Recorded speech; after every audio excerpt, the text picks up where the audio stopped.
Halo semuanya, perkenalkan nama saya Marsha Wahani dari kelas 10 MIAB. Saat ini saya akan menjelaskan tentang ilmu kimia dan keterkaitannya dengan pemanasan global. Apa itu ilmu kimia? Ilmu kimia merupakan ilmu alam yang mempelajari tentang susunan, struktur, sifat, dan perubahan materi yang ada di alam semesta. Ilmu kimia kadang-kadang disebut sebagai ilmu pengetahuan pusat karena menjembatani ilmu-ilmu pengetahuan alam lainnya. Nah, ilmu kimia juga merupakan pemberian dari Allah kepada manusia. Karena dalam perspektif kekristenan, segala bidang keilmuan merupakan ciptaan dari Allah. Ketika Allah menciptakan manusia, Allah memberikan manusia suatu mandat, yaitu untuk menguasai bumi, mengusahakan bumi, dan memelihara bumi beserta isinya.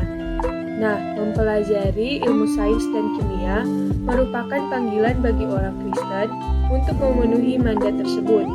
Karya yang dihasilkan oleh ilmuwan kimia Kristen merupakan upaya yang lebih luas untuk membawa semua aspek realitas penciptaan di bawah kekuasaan Kristus.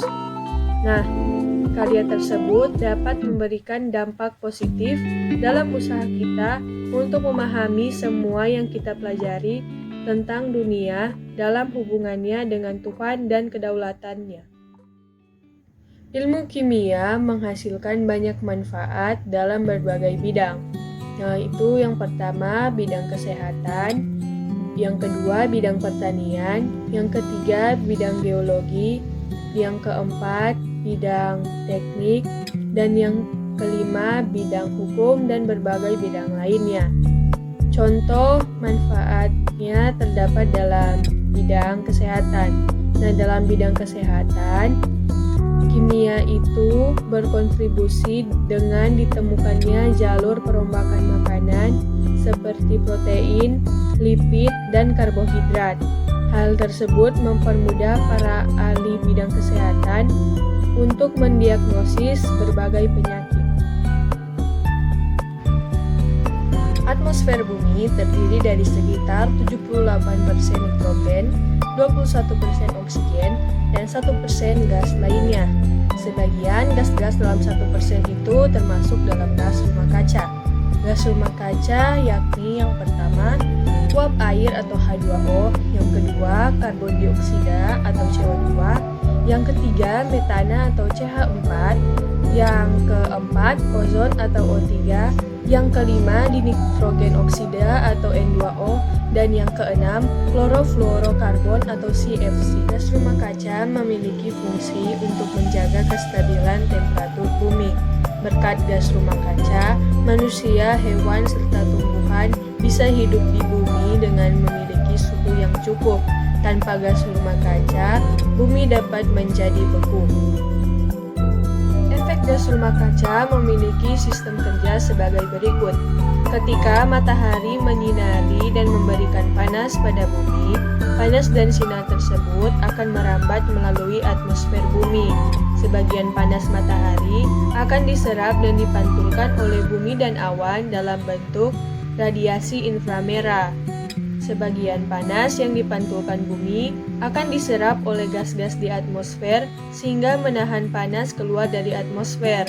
Ada sebagian panas yang dipantulkan kembali oleh atmosfer dan bumi keluar angkasa agar bumi memiliki panas yang cukup dan tidak menjadi terlalu panas. Namun saat ini suhu bumi semakin meningkat dikarenakan gas-gas di atmosfer bertambah semakin banyak, sehingga panas yang diberikan oleh matahari akan diserap oleh gas-gas tersebut dalam jumlah yang lebih banyak tentunya, dan membuat suhu di bumi menjadi tidak normal atau menjadi lebih panas. Dalam atmosfer terdapat beberapa molekul yang mampu berinteraksi dengan radiasi elektromagnetik dengan menyerap sebagian radiasi itu. Molekul tersebut salah satunya adalah CO2. CO2 dapat berinteraksi dan menyerap radiasi elektromagnetik dikarenakan dapat memiliki momen dipol secara sementara melalui getaran. Biasanya, momen dipol dapat dihasilkan oleh suatu molekul ketika terjadi pemisahan muatan.